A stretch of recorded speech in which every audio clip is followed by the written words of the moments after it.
and I'm the director for the Center for Latino, Latina, and Latin American Studies. For those of you who may not know me, I see there's some new names for me, just want to introduce me formally. So I want to thank everybody for joining us, and especially thank to Eli Mayer and Feather Crawford, because they have been outstanding throughout the year, and especially in the spring when we went remote, and still we were able to do some of our events remotely. So, and they've been working really hard to keep class alive and connected to our community and our affiliates. And I want to thank Lynn Stephen, Erin Beck, and Audrey Lucero, who is going to join us shortly, for agreeing, and also Emily Masucci, who I tapped onto her last minute almost, and I apologize for that, but they will be helping us with the conversation. And this is meant to be more than anything a conversation. It's not formal presentations, but just have a dialogue.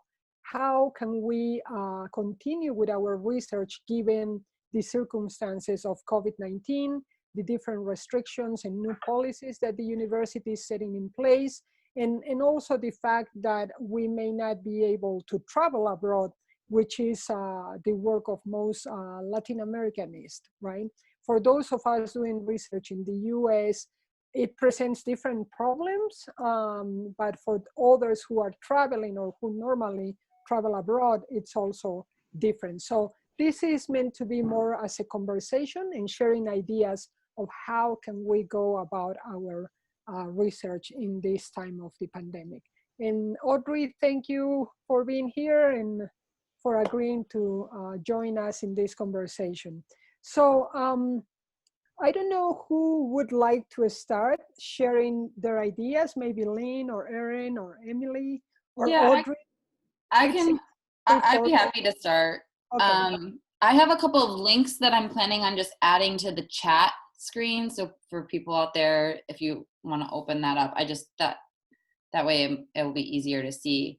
So I don't have a super formal presentation. I just sort of jotted down sort of things to consider, or things that will affect how you'll respond to how people will be responding to the pandemic. And then I have a couple of links for resources that have been helpful for me. So in terms of considerations, there's the time crunch, right? So there are some graduate students that it's not possible to delay a year. And then for other people, it might be possible to delay some of their field work. So that's one big consideration. I think this has been really useful for me for thinking through, I think I tend to really rush through things, and I'm trying to look at this as an opportunity to sort of slow down and be more deliberate with what I do in the field and sort of plan it out in a more deliberate fashion. And Lynn and I have talked a little bit about, so our field work is in Guatemala. We're going to be doing focus groups, or we had planned on doing focus groups this summer and interviews. And so one of the things that we had talked about maybe doing is, well, maybe during this year we get together a group of Spanish-speaking immigrants, or people, locally, or if that's possible, or doing a virtual piloting of some of the focus group questions, right? So making sure that when we go to the field, those questions are really well developed. The same you could do with interviews. You could practice interview questions and make sure that you have a really solid, because a lot of that happens in the field. So trying to be a little bit more efficient and getting some of that prep work. The other thing is sort of the stage of your research. So how developed is your research question? So for some people who are earlier on in their research, seeing how this restrictions on travel affects things, you might plan that into your research. So there's other reasons why we might not be able to travel in the future. It might be for safety reasons. I went to a virtual panel where people were talking about people were doing research in certain areas of Mexico, all of a sudden couldn't do it because of cartel violence, right? So this is not something that's new. So thinking through, if you're early on, ways to incorporate some potential digital or distance research in your broader research plans, so that if, this happens again, or if there's something else that's restrictive, you can still do some of that research. Whereas if you're further along with your research, it's more about sort of adapting, and you like really are attached to your research question. It's more about like adapting. How can you get at answering that research question with perhaps new techniques? Another important part about stage is like, do you have contacts in the field? Do you have relationships de confianza, right? Like, would people trust having a phone call or a WhatsApp call or a video call with you, or be willing to do it, versus do you have no contacts, right? And so Lynn and I benefit from the fact that we do have a lot of existing contacts. So we've talked about reestablishing connections through them, through WhatsApp, and other sort of virtual means, in order to maintain those relationships and maybe get some information about what's happening on the ground. So, and we feel comfortable, they feel comfortable with us in a way that they probably would feel more comfortable sending audio messages and things like that, versus somebody you don't know. That's a little bit harder, right? And then your resources, not only how much, but how fungible are those resources? So perhaps if you're in a time crunch and you can't just delay a year or something like that with your fieldwork, can you use some of the money that you had originally intended to pay for airfare, and you're going to invest in, it could either be collaboration, so sending some resources to a local organization that could help you and partner with that research, or potentially technology, right? So some people are starting to talk about the use of, which is, there's privacy issues, but wearables. So like people wearing GoPros and things like that, having your research participants do that, or doing audio diaries, right? So they spent on voicemail or on voice messages, audio diaries, or written down diaries that they take pictures of, or like a virtual diary. And so maybe you can invest some of that money you would have spent traveling in some of that technology. And then also thinking about like, how do I incentivize participation? So maybe you have to include incentives in your research to get people to be willing to, every day at the end of the day, have an audio diary. But there might be but it also gets you to think about like, well, when I'm in the field, how do I make sure that people are benefiting from spending their time with me? So like, it's a way to think about, this is an opportunity to think about how we're contributing to or sort of compensating people for the time that they're giving to us. There's also the ethics.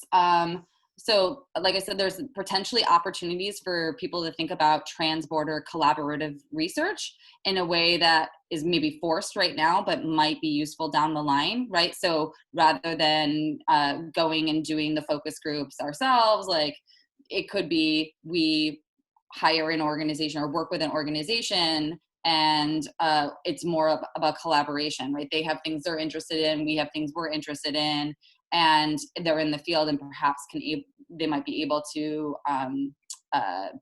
do some of that research with us and be like co-authors rather than research subjects, if that makes sense. There's, of course, the ethics around privacy, especially around like wearables, audio diaries, things like that. So it's worthwhile to think about how to invest in yourself in terms of like educating yourself on what are the best platforms in terms of security.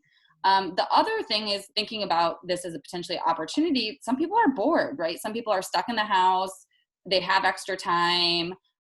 Depending on your research population or your research location, this might actually be a really great time for them to do audio diaries or to do map making of their communities, right? Or things like that, or like drawing maps of like how the pandemic has changed things and taking pictures and sending it to you and things like that. It might be a sort of an opportunity where they have time to be that creative. And so depending on where you are in your project, you might think about the born digital aspect, sort of technologies or methods that are born digital versus sort of transitioning from digital or from in-person to digital. And so I have here a link I'm going to send to the chat that is a Google Doc that includes basically like a reading list it started out as people compiling information about transitioning face-to-face research to digital research, but there's also information on sort of born digital research, which might be like ethnographies of discussion boards, or online focus groups, or analysis of social media images, or things like that, geo-mapping, all of that stuff that might be useful. And then I have another sort of link here that is a video about doing research, field research in sort of a time of a pandemic. And that video was really useful for me to thinking about like how we are looking at this as like a very unique situation, but actually historically there have been other situations that restrict people's movement, including like gendered restrictions. Like I can't do research on certain things safely, right? And so thinking about like, this isn't actually new, and that actually like our methods can be quite pliable. And then the U of O has a great, on the library, a great website for thinking through what primary sources are available. That's another link right there. So, you know, what primary sources are available, what primary sources are digitized. This is a great opportunity to really sit down and see what's out there. So if you are somebody who does archival research, it might be that some of those archives might actually exist online. Another thing that you might consider is sort of investing in sort of learning new platforms. Like, so for me, one of the papers that I've been kicking around in my head is around sort of media coverage of violence against women. And I recently started playing around with the Wayback Machine, which is like a website. Here, I'll type Wayback Machine. It's a website that basically creates like archives of what different web pages look like historically. And so some more recent sites, maybe like the earliest might be like 10 years ago, but there's some like the newspaper I'm looking at through Guatemala, there's like some screenshots of like what it looked like in the early 2000s, right? And so I'm sort of starting the process of going through that rather than going to like archives in Guatemala that would have all of those newspaper articles or issues. And so thinking through sort of what is available, if you need to adjust, versus if you can like think of this as an opportunity to explore sort of new ways of doing research that might inform your research in way beyond the pandemic. So those are sort of some ideas I came up with, but I'm really excited to hear from other people because I'm also still figuring this out myself. Thank you, Erin. Yeah, and also we have to remember that people come from different disciplines, and so some things may be different for each of you. We have a message here from Christine Yaris asking if somebody could review the UO IRB situation. And I think actually, one thing I wanted to highlight is that tomorrow there is the VPRI is doing a town hall to answer questions like this, and here's the information.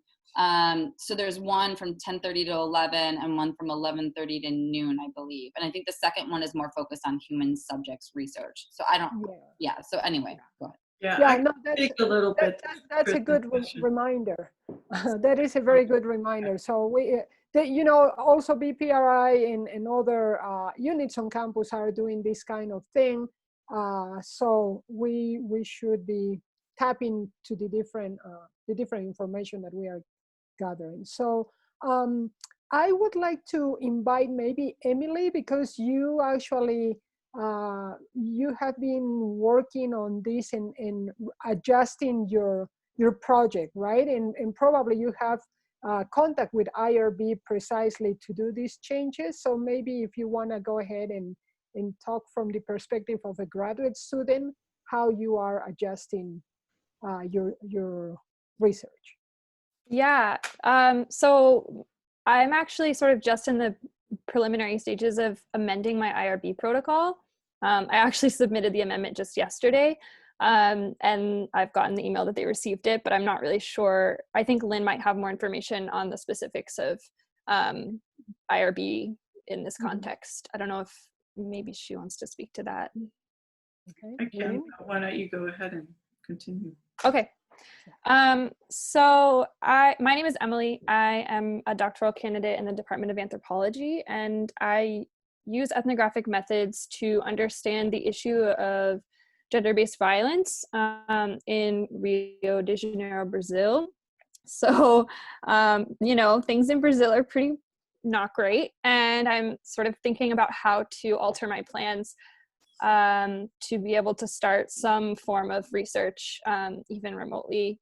And so just to give you some context, I'm doing research on the state responses to gender-based violence. So specifically institutions that are gender exclusive, so designed only for women exclusively, and that are gender specialized. So they're only serving women, and they are actually designed to help intervene in situations of gender-based violence or prevent. And so I'm looking at these services, and I'm interested in whether or not they are accessible to all women. And I'm exploring the sort of barriers that marginalized women confront when they try to access these institutions.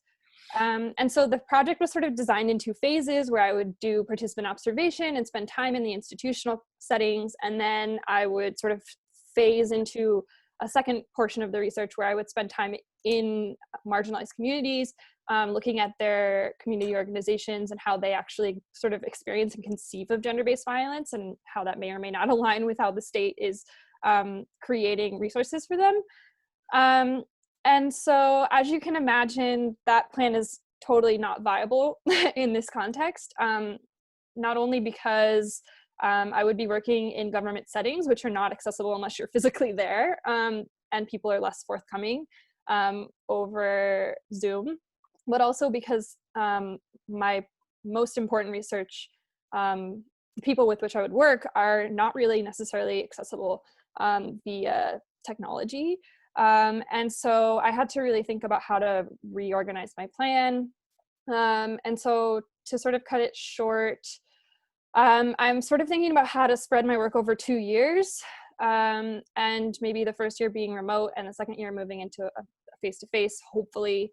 But there's like no way to know if that's going to happen. And so it's actually really hard to make your remote research plan, because it's like, is this a contingency plan, or is this my actual dissertation research plan? And like, at what point do I need to just like throw it out and like really dig into the remote work? It's sort of challenging to be able to say what to invest time in right now. And so I'm sort of leaning on Zoom to some extent to reach out and contact professionals in these state institutions who I think probably have more of like more literacy with Zoom and with Skype and with these other platforms, which they're probably already using to contact one another for work. And I'm really going to lean on, as Dr. Beck was saying, social media research and analysis. So I'm sort of starting to join different gender-based violence groups on Facebook, and I'm following different groups on Instagram. And they're really interesting tools to be able to think about the ways that people are actually sort of like discussing these issues in the context of a pandemic. And in the case of Brazil, what I've heard a lot of is sort of like articulating the crisis, which they call it, of gender-based violence as but one crisis, and that really COVID has exposed this other crisis, which is a sanitation crisis, and how those two overlap in communities with little infrastructure and without access to state services. And so sort of tracking these dialogues, and Instagram has a really unique, and Facebook have features where you can actually watch live discussions between different groups or individuals. And it's really fascinating to be able to sort of track who is in conversation with who, and to see sort of like where are people, who is in dialogue, and how do those conversations happen over Zoom, and who's participating and who's not. I'm also sort of thinking about virtual focus groups, but that's kind of in the works. And so that's sort of all I guess I can say really about my plan. It's like really in progress. But I do have some sort of like methodological challenges that I've confronted as I've tried to develop this, which might be, I don't know, salient to some of you. And one of them is how actually to connect with people who don't necessarily have access to social media or smartphones, or other digital platforms, or even the internet. And that's going to be a really big problem for my project, because that's just the reality in a lot of low-income communities in Brazil, and in Rio in particular. Also, I think this is sort of along the lines of the privacy concerns, but how do you contact people who may have access to the internet and to social media, but may be wary of using online media for privacy issues? And I mean, in Brazil in particular, people have seen how the government has used WhatsApp to surveil its citizens. And so people are really rightfully concerned about their privacy. And especially in these times, Brazil has sort of a parallel movement for Black lives that's gaining a lot of steam right now. And so people are extra concerned about retaliation. And then just problems with social media, which is like really problematic. Social media is really only like sort of an outward facing projection. And so it's really hard to see sort of like what's beneath that if you're looking at social media exclusively. And so it's obviously something that you can explore for context, and that it doesn't replace face-to-face research or interviews, but just sort of something to keep in mind, I guess, as you're starting to analyze social media content. And then for me, I have sort of like a personal concern with social media, because I just have a lot of sort of anxiety when I use it. And so sort of starting to think about how I can sort of sustainably orient my project around social media as like a method is really challenging, because my account starts to like bleed into my research, and my, what would be sort of more structured and separate personal time and research time start to really like meld together and pose some interesting personal problems for me. And so perhaps even like creating different accounts for your social media work could be a workaround for that. And then just how to build trusting relationships with people online. I mean, it's not like a natural way to create community necessarily, or at least for me. And I think that it's important, especially in the context of gender-based violence research, to have those relationships. And so I'm wondering sort of like how to build on the ones that I already have in a way that can be productive while I'm waiting, and perhaps, I don't know, use social media as a way to like make initial contact, but I don't think that will suffice. And then just really quickly, those challenges for me also raise some pretty distinct ethical considerations surrounding remote research. And so I think one of them for me is how to preserve the safety of people that might be participating in my research online or through social media, especially with gender-based violence. Often abusers have control over their their social media and their online activity. And so how to be really careful about contacting people and interacting online in ways that could be traceable and perhaps trigger some sort of retaliation from an abuser. But also for research on violence, I think it's important, it's an interesting moment to consider how we sort of extract information about violence, and instead through social media or through other means, we can start to track how people are talking about it themselves, sort of like for their own purposes, as opposed to sort of like funneling them into a certain conversation about violence that may or may not be productive for them, but that is like going to forward your research. So it's just a question of like sort of re-victimization and re-traumatizing people. And then this question of how to sort of implement a collaborative or social justice oriented research model virtually is one that I'm really grappling with as well. The conditions for research and international research are super strained, but I hope that despite that, we can sort of continue to strive for that sort of participatory model and ethics.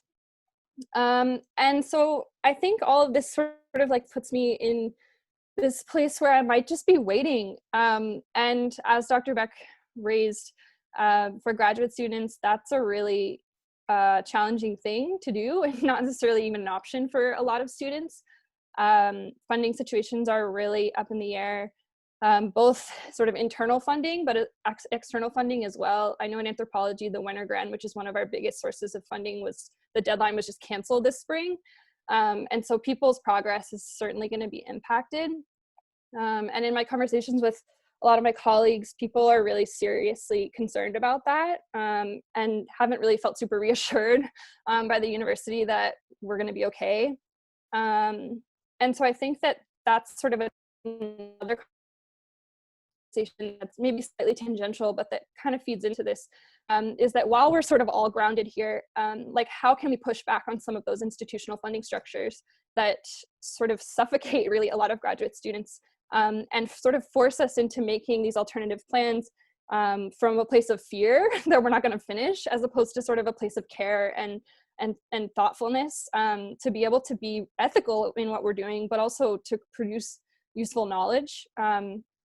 And so I think we need to also consider how these conditions sort of differentially impact some graduate students more than others, in particular graduate students of color, our Black and Indigenous grad students, our international grad students who don't have the option to work here, while they may or may not be receiving funding from their departments. And so these are all things that I think dictate who is even in a place to be able to start thinking about their alternative research plan. And I think that there are things that our universities really have to grapple with, and that our current political moment may push us towards thinking about how we can create more equitable structures and ensure the timely progress of all of our students.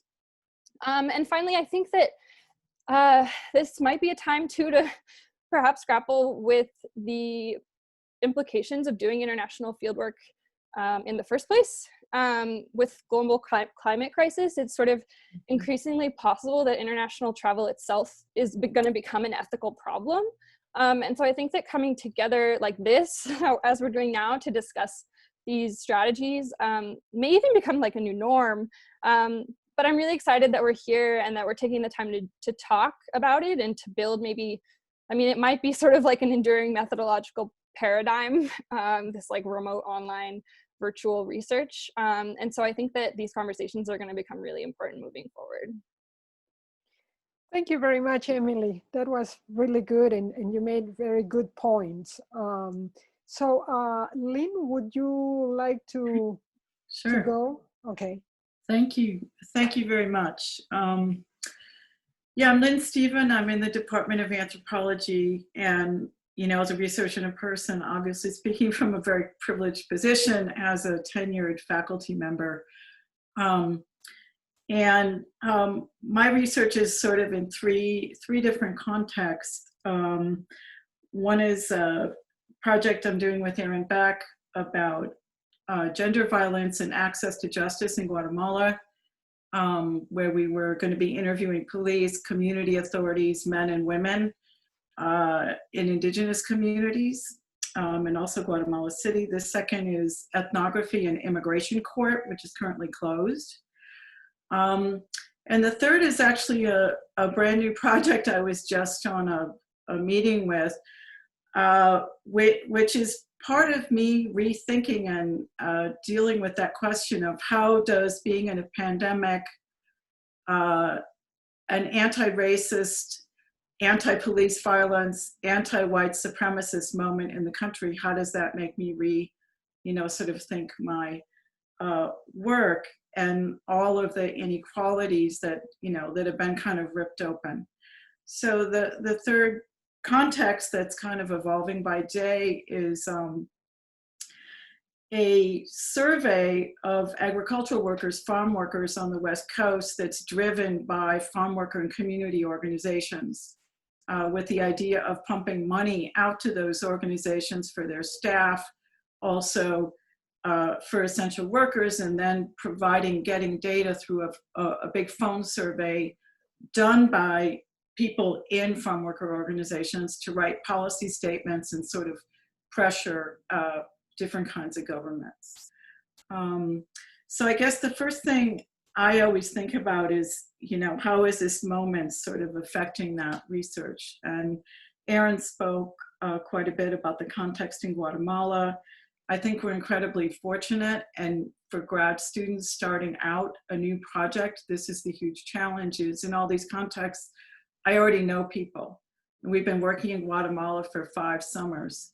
So one of the first things is just to reach out, engage with, connect with, converse with the people who have been working with us for the past 5 years and seeing what's going on for them, what's happening in their organizations.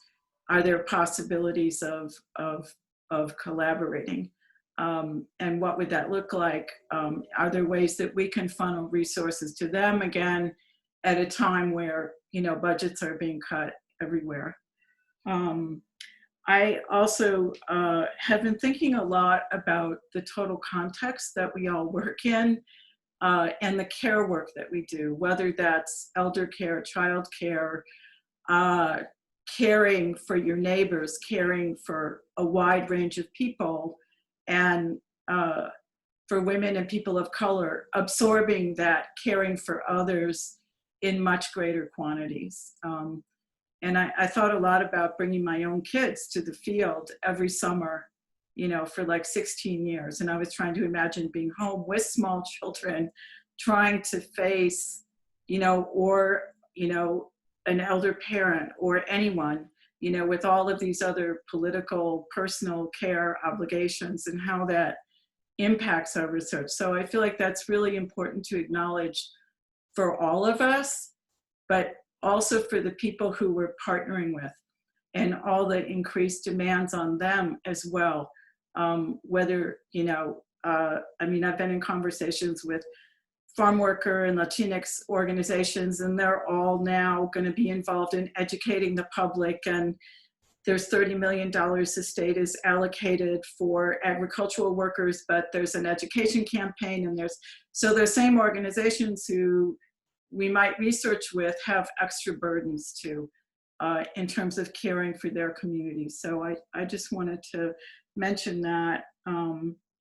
I think ethics are something to really think about that Emily spoke to, in terms of not only the ethics of remote research and these different technologies, but even what are the ethics of getting someone to, you know, move or relocate to a place where they can access the internet so they can participate in something, right? I mean, moving physically can put people at risk. The ethics of asking people to do research now when they have these other sort of frontline needs. How do we balance that? And let's see, I think a lot about what I can do with the information that I already have now, that I can put out not just in academic papers, but in op-eds or conversations or other places where it's kind of applicable, because we're in this intense moment where change looks possible. You know, so today I was thinking, well, here I am, you know, what do I have to say about police reform in Guatemala, right? Or, you know, police reform here. How do I connect? How do I write or draw on the knowledge I already have to participate in those conversations, which I believe actually gives me credibility as a researcher in the communities that I am, you know, working with, in the organizations. So I guess the last thing I'll just talk about, because Christian asked about it, you know, we're in a university. The university has structures in terms of, you know, research and human subjects and travel that we're all obligated to. So we have to figure out how to navigate those. But I also think that's one set of issues, but we really have to look at the same issues in the context we're going to work in. Like, what does it mean? What does it mean for me as an American to go to Guatemala, to go with indigenous people and go ask questions? What does that mean right now ethically? How does that impact them? What is, you know, the question that Emily raised about international travel? How do I think about that?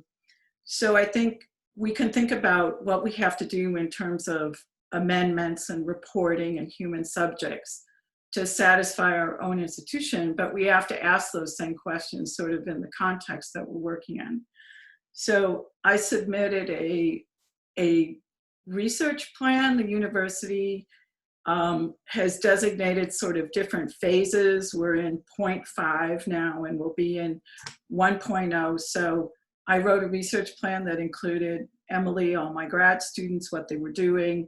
And basically it just says, we want to come to our office or the cultural lab, and we're moving our things to remote, and there's not a problem with that.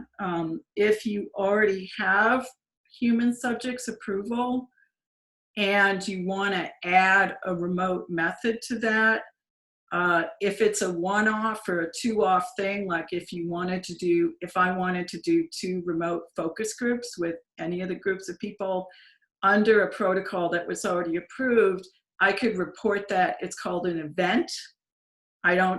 But if you're going to do it more than once or twice, you need to just put in what's called an amendment to your original proposal. You have to, you filled out a form that's called an amendment, and then you also have to rewrite your original research plan a little bit. Emily just did that, and I'm about to do that, I think, for 2 projects. And, the kinds of protocols that exist for face-to-face research, I actually wrote out a plan just to do it, but, imagining being places where everyone has to be 6 feet apart, you have to sanitize everything, everyone has to wear masks, you have to be super conscious, like all of those protocols, which are really made for people who work in lab situations or psychologists, where, they have like a place where people come and they draw their blood or they give them a questionnaire. Those kinds of protocols are, problematic when you do ethnography, when you do conversations, when you do these other kinds of research. So I think there probably is going to be a need for us to continue talking to each other about remote methods and about more ethnographic face-to-face methods that are not sort of lab-based or, in this sort of, and the phone is a really interesting thing to think about, a telephone survey. So that's I think what I'll stop there. Thank you.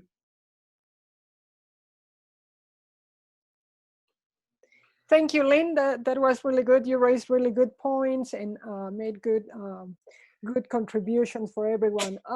Audrey, would you like to go next and tell us how you are grappling with research, and this is for education, and I think you do more research in Oregon or in the US, so that may help for people who are not necessarily doing international research. Okay. Yeah. So my research context, I'm in the College of Education, and I study language literacy and immigration issues for mostly elementary school kids, but I'm doing a project this year, hopefully, with high school students. And so a really different context, but many of the same issues that have been raised already. So I'm working on 2 projects right now, both of which I was hoping to be collecting data this spring, but as you know, K-12 schools are closed. So my original plan, I'm not going to lie, was to just put everything off until the fall, because there are a whole different set of ethical issues when you're working with kids. There are a whole different set of consent processes that you have to deal with kids. Plus, working with kids online is not something I've ever done before. And but as time goes on, and actually ODE, the Oregon Department of Ed, is going to announce their plan for fall tomorrow. That's what the Register Guard says. So it'll be interesting to see what happens. Most likely it's going to be some kind of hybrid system. So maybe like an A day and a B day, where half the kids go to school on Monday, Wednesday, Friday, half the kids go on Tuesday, Thursday. But so one of the projects I was, so I was going to just put it off until the fall, but now that's looking like I'm going to have to grapple with these remote issues regardless, because it's unlikely that I'll be able to proceed as I originally planned. One of the projects is working with small groups of 4th and 5th grade Spanish-speaking ELL kids in groups reading picture books about migration and about family separation, and engaging kids in conversation around those books and having them kind of write their own stories around those books. So as you can imagine, I'm really full of questions about how to do this. I do have an existing relationship with the ELD teacher and with the principal at that school, and this has been planned for a while. It's actually a project I'm doing in collaboration with the ELD teacher, but I'm just not sure that the kind of questions that I'm asking translate to Google Classroom, which is the platform that they use. So I have to consider whether I want to change my questions, or whether I want to put the research off further, or whether I want to try to do something online. One of my doctoral students who's working with middle school students has been trying to deal with issues around safety, because he's not a teacher in the school. He works in the district, but he's not a teacher in the school. So one of the things that he's done is he created Google Classroom pods for kids who've been consented into the study.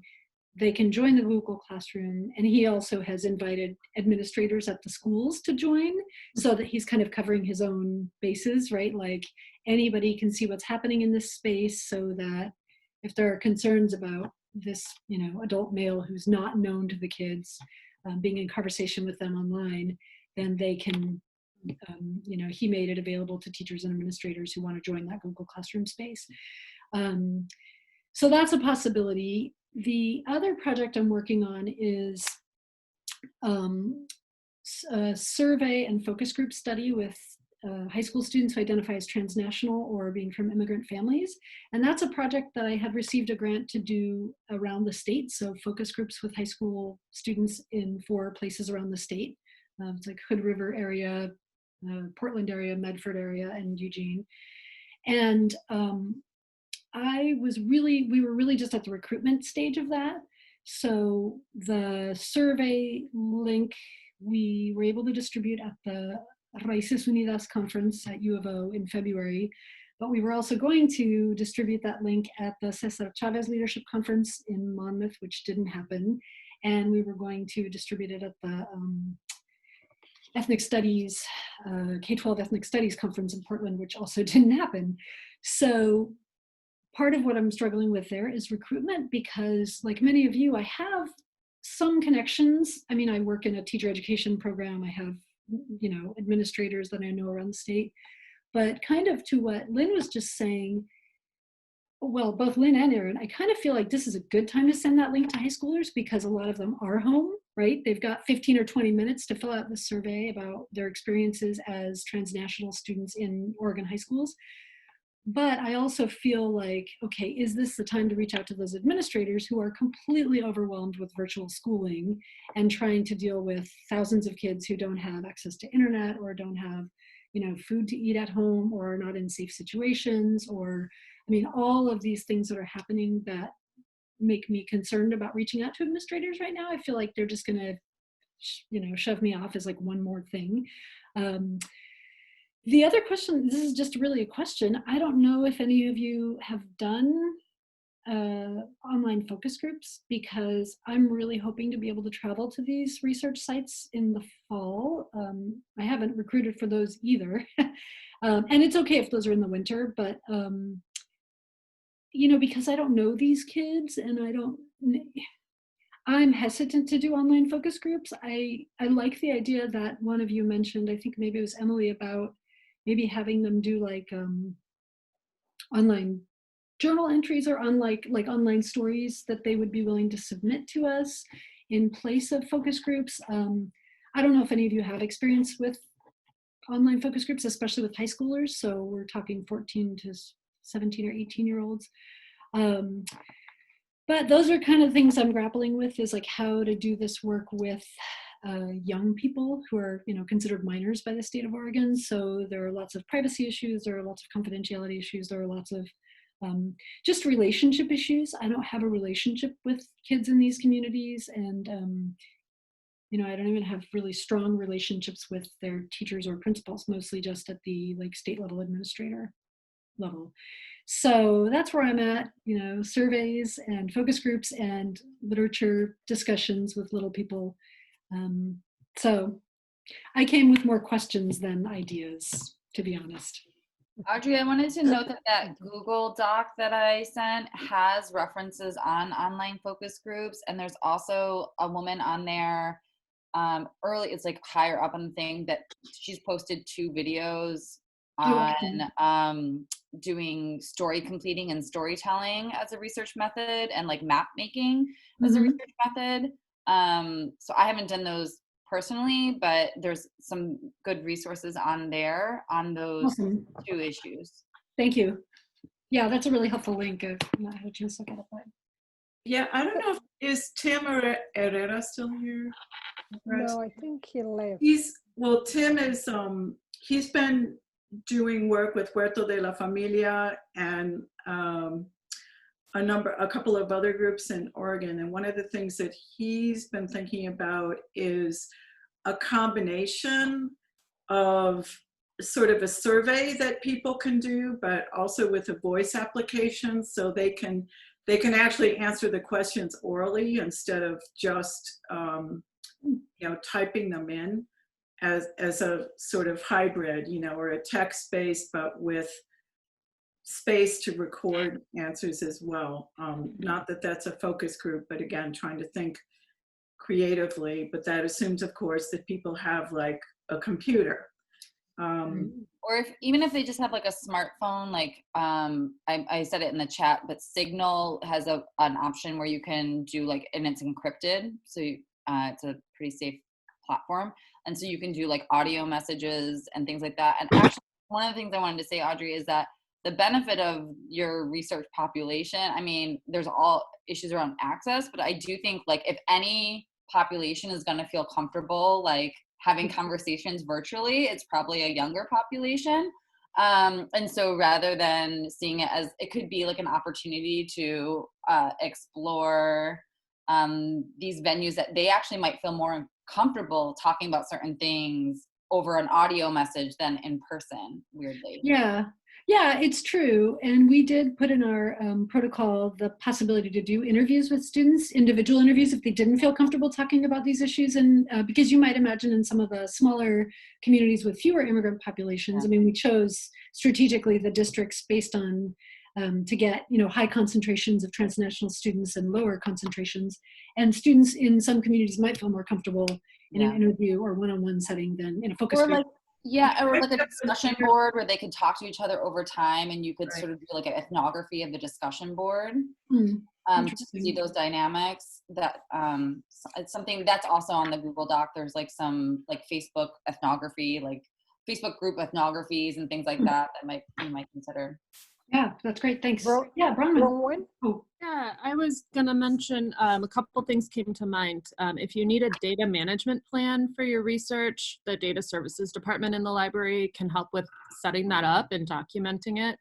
And then just thinking about audio files and transcripts and dealing with different formats, the digital scholarship librarians, in particular, Kate Thornhill in our libraries has been really helpful to me. So tap into those resources if you haven't already. Gabrielle Hayden would be the data services person. Gabrielle Hayden? Yeah, I'll put their bios in the chat, the links to their. Awesome, thank you.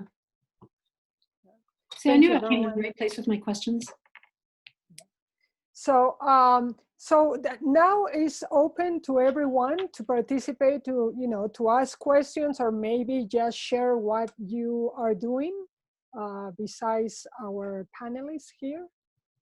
So who would like to share or questions that you may have as you are thinking of your own research? Anyone? Come on, don't be shy.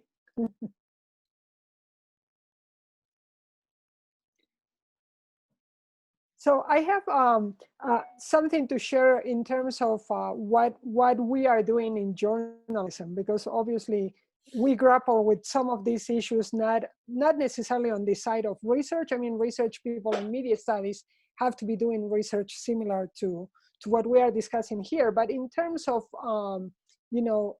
asking people questions and continue to produce news reports and things like that, it has been a challenge, especially for our students, to go out and start asking questions to people. First of all, we cannot interview people in person, right? That's one of the first constraints. So how to train people to do it over a platform, different platforms that we can use. Zoom has become very handy, I think, for everybody.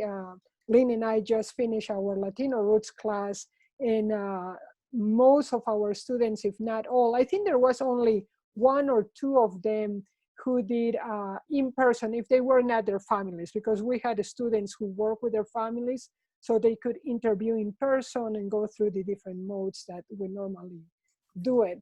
But most of our students use Zoom as a platform, and it worked out for the most part. Actually, Haisu is here, and she also produced something for that class, and I think that works well in terms of asking questions or interviewing people.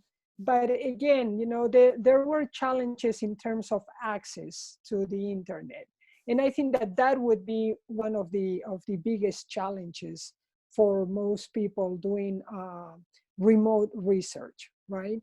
I think that I personally like WhatsApp as a platform, and it is also encrypted. So if you are thinking, and most people in Latin America use WhatsApp. So for people doing research in Latin America or with Latinos in the U.S., actually they use a lot of WhatsApp because they use that to communicate with their families in Latin America. So I think that would be a good platform for voice messages, or maybe people recording something and then sending it through WhatsApp to you. If you can take pictures of your questions, and then people can use that and record themselves and send it through WhatsApp to you. So those are some of the ideas that I have, and that I've been thinking about it while being here in Peru and seeing how people are, communicating with each other if they cannot do it in person. So WhatsApp is good for me. I guess one of the related, this is kind of going back, but one of the challenges that I'm facing is like, with the, when you get a grant, you have to spend the money on what you said you were going to spend the money on. And so, for instance, all the travel funding is, I'm just not sure how flexible funding agencies are being right now around like, oh, you're not going to be able to use that money on travel, so you can use it on something else. And also with timelines, I mean, it's not as, certainly not as, as challenging as it is for graduate students right now, because I'm not personally on a timeline in terms of my research, other than that I'd like to do it. But there are grant timelines too. So I think those are just, it's trying to negotiate like how flexible is everybody willing to be in these times. Yeah, Lynn. We have the Harry Frank Guggenheim, which is what Lynn and I have. We just basically I just wrote like a letter explaining why we couldn't, our plans were to travel to Guatemala, why we couldn't do it. And we just asked to delay a year, the disbursement of those funds. They also were open to us asking for a no cost extension, like if we wanted the funds to still be dispersed, but it was going to take longer to use them. They just wanted a letter explaining that. And so my sense, at least with that, it was like a relatively easy process to say we need to delay or it's going to take longer because of this. And they were pretty understanding. Yeah, I think it's pretty standard. I mean, a no cost extension is an existing mechanism that, all grant agencies have. And I also think it's perfectly legitimate to talk about reallocations, you know, of the funds that you have, particularly travel funds that you can't spend. Mm-hmm. You know, if you can't travel, for example, but you want to use the $1,000 to sort of figure out how do you create focus groups or something. I'm just inventing something, but if there's kids in the same district and you can't actually go there and you can't do it, taking that, whatever it was, even a couple $100 and creating some incentives that allows them to get together as a group on Zoom or in some way connect, so you can give them gift cards for Starbucks or, you know, whatever it is. Like, I think that a lot of places are really open to, with a rationale, like reallocating those funds. Yeah, and one of those grants is through VPRI, so maybe I'll just reach out to them. Yeah, well, we have one of those I3 grants, and we turned in a whole new budget that was, you know, fairly different from what we had started with. And I think it's pretty typical because as you do research, things change, and nobody's going to debate the change right now. Sure. Yeah. So I think that's great, and you should, you know, that's what you have to work with as a resource in terms of using that to move the research in ways that make sense for you and, you know, for the folks you're working with. Yeah. Thanks. I think I will maybe do that. Maybe I'll just create an alternate budget and then present it as like, hey, I've already thought about this, and everybody knows what's happening right now. So yeah, and I think in the, you know, in this, it's a farm worker health survey about, you know, essential worker conditions, but at home, transportation, work, and hopefully mental health. But the idea of trying to both get information, but also do something that's useful for the organizations. And in fact, you know, even incentives for families or something, like you were saying, these are kids who, they might not have enough to eat. Their parents aren't working. So is there a way to rethink, you know, their participation in your survey to get them some food or get them some, you know, resources for food for their families? I don't know. Yeah, I don't know either, but yeah, these are all so many interesting issues that have been raised during this time. And I think the points that some of you raised also about just the ethics of doing research right now with everything that people have on their plates, you know, us and our graduate students and the people who would be participating in our research, and, you know, all the families and communities and kids that we work with. And so these are some really, Well, I think, you know, I've been thinking a lot about not only rethinking research, but rethinking the entire university as an institution, right? And I think that we are at a moment that we as researchers, as professors, grappling with the issues of, you know, is it fair for students to pay the huge amount of money that they are paying when we're going to be teaching online, when they may be having asynchronous classes and not really talking to a professor, or things like that, right? So the budget crisis that we are going through as a public university, and we are not the only university going through that, right? So I think that we have to really start grappling with all of that and think of the university as a different place from now on. And because we don't know if we're going to be able to continue to teach and to continue to do our research the way we were doing it, you know, 6 months ago or a year ago.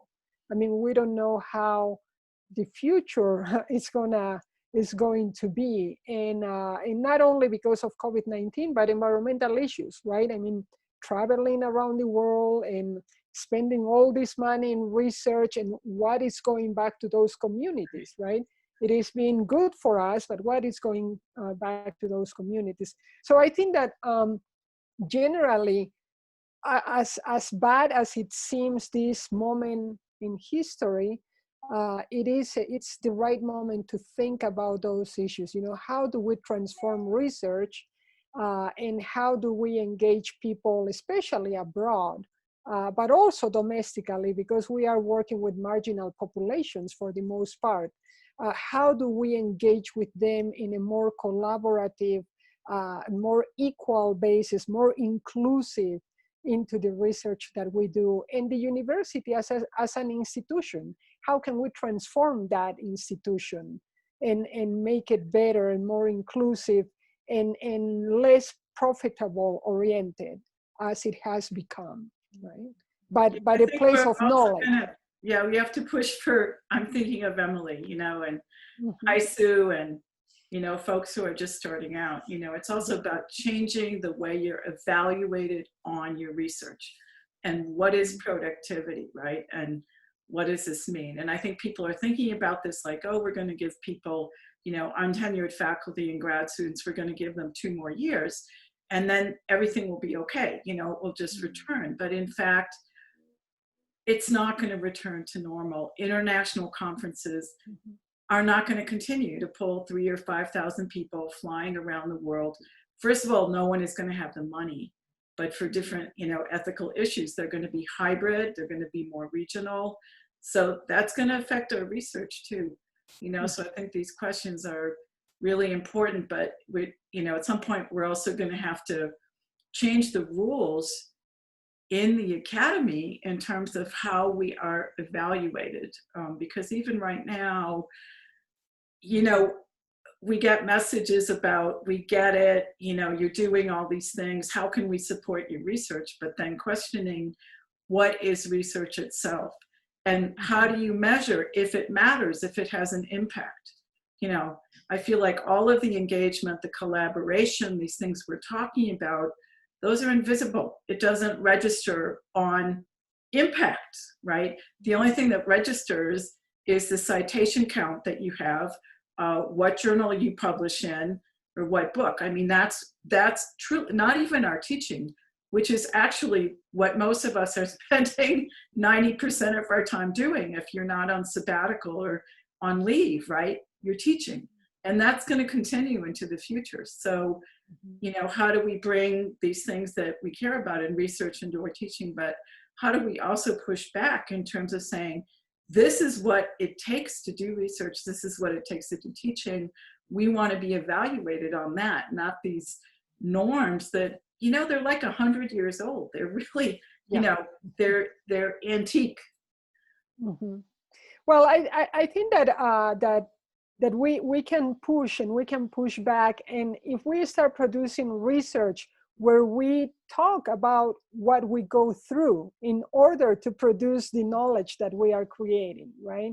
That's part of our narrative and not aside from our narrative, right? Like this being, the third person researcher, it shouldn't be there. We have to be like the person there going through the motions and embedded in the narrative. I think that would be maybe one way of doing it. The other one is, when I was going to go through tenure, my school didn't have a policy for creative work to count as research, right? So I told them, if you want me here, you need to change your policy. Otherwise, I'm gone. And I know many other places would want to have me. So they actually changed their tenure policy to embed creative work as part of research, because I have to do a lot of research to do my creativity, right? It's not a vacuum that I just go with my cell phone and film something, right? I mean, I become almost an expert in every single theme or topic of the documentaries that I produce. So there is research behind. I work with researchers, I partner up with colleagues across campus or in other universities, other countries, to do the work that I do. So I think that if we start pushing back on the institution, if they really want your work there and they want to claim that they are cutting edge and that they are, on top of things and excellence of research, we should be pushing back. And it is really important that we embed in our narratives and our knowledge the process that we go through. Right. Yeah, my department just changed those evaluation guidelines for tenure and promotion and merit to include creative work and quantify engagement work. I mean, it took a long time. It took, and I don't know how many departments are doing that, but novels, films, other Yeah. websites. That work does take a lot of time. I had a question, a sort of related question. I heard there was a survey sent to faculty about the impact of the pandemic on your research. Yeah. Yeah. They didn't include librarians on that survey. Oh. And yeah, I don't know if that's something that is sent out as individual links, if somebody could forward it to me or not. But we do have 10% of our position is professional development, which includes research. And, you know, it's not very much, but I'm coming from 2 tenure track institutions. So I've been certainly doing research and plan to continue to do it. And I think that the university should not discount us. Mm-hmm. Yeah, absolutely. Yeah. So a great advocacy model from the librarians. Mm-hmm. Any other comments or questions? Lisa or Kea or Hein? Hi, Sue. I just wanted to note one thing, sorry. I just got an email that the event that I was like, oh, there's a BPRI event tomorrow. It was like canceled. They're postponing it. So I just didn't want to like, show up to that. Yeah, because there's like a solidarity around, like, I don't know. I just saw the title of the email. So I just didn't want people to show up and be like, well, Erin said it's postponed. It's all your fault, Erin. Yeah. But look at your email, because I think they are advertising when. Yeah. Oh, wait, so it's canceled tomorrow? Yes. Yes. Okay. Yeah. We'll just watch Latino roots movies all day. Okay, that's a good plan. Okay, so I guess there are no questions, but hi, Sue, yes, please. Sue has her hand up. Hi, Sue. Hi, yeah, Sue. I just want to thank everyone for sharing your ideas. I came here to just help me to brainstorm some ideas that for my summer research, which is about interviewing supermarket workers in China and then see how they do during the pandemic. And then we talk about using what medium, like WhatsApp or what software to get hold of people and what is more convenient for them. As I just have been thinking like WhatsApp is not available in China. So everybody using another software called WeChat.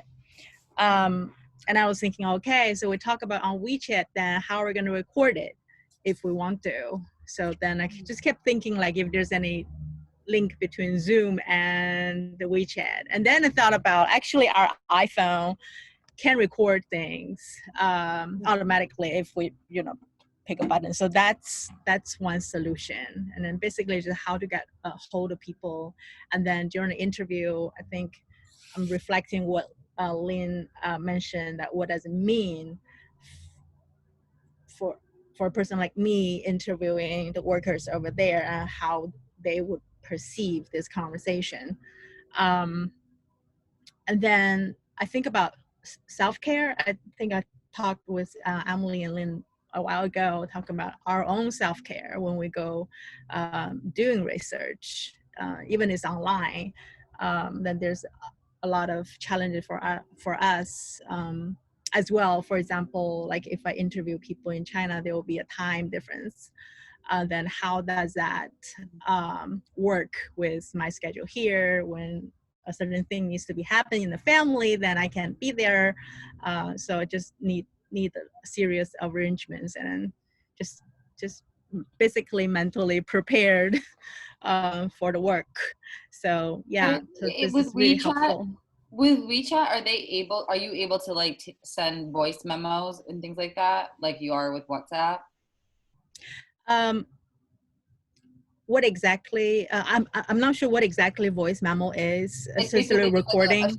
It's just like a short recording, yeah. Rather than like yeah. So I mean, I wonder what it would look like given the time difference and things like that. If you asked grocery store workers to just like at a certain time every day, like every 4 hours, just like a 5-minute voice memo. This is what's going on. This is how I'm feeling. And then sending it to you, and you can save, at least on WhatsApp, you can save them. That might be a way of like getting a more sort of ethnographic you know, or you can even give them like 3 questions that they should answer. Like how am I feeling emotionally? How am I, you know, what am I doing? And that might give you like snapshots into their day in a way where you don't have to necessarily be connected while they're doing that, if that makes sense.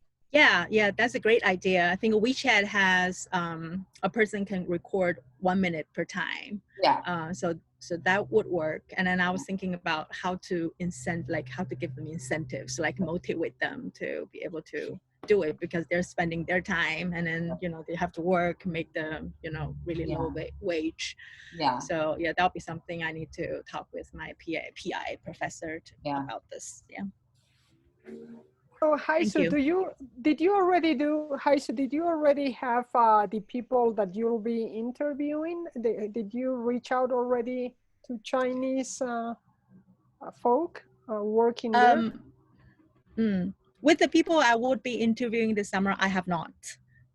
So basically we're starting from, I think, next week, starting the process. So yeah, this is just, I'm here to help me mentally prepare what I'm getting into. Well, let us know how it goes, because starting with people you don't know, I don't know how you're building that, but that's new terrain for me, at least. Yeah, definitely. Yeah. I mean, remotely, not face to face. Yeah. How do you build rapport with people you don't know doing it remotely? That would be interesting. Yeah. Doing remotely is a different game, I think. At least when we're talking face to face, we can feel each other's, the energy, their body language, his hair, you know, making them feel comfortable with me. But with a, you know, computer screen out there, it's different, and it's exciting too. So I look forward to that they finding might out. feel more, you never know, like, especially if you do like a like audio diaries or things like that, or have them like draw things and like take a picture and send it to you, like there might be a real benefit of like not having a person, like, I don't know, sometimes like I feel more comfortable talking about emotions to like a diary like that I'm writing than to a person who I don't know who's sitting in front of me. So, you know, there might be some benefits to it. Yeah, definitely. So yeah, I'm just thinking like looking for a way that make my research participants feel connected with me, so they are willing to share when it's their downtime. Yeah. Great. Well, any other comment? Any last thoughts from anyone? No. Well, especially to our panelists who agreed to share their, you know, how they are tackling in these times. And thank you to everybody for being a community and just coming in, joining this and chatting about research. This is what community is about. And always remember that class is here for you. So if you have further questions, you can reach out, okay? Even if you are doing research in China, you can join class and share, you know, your experiences with us, because that helps everybody.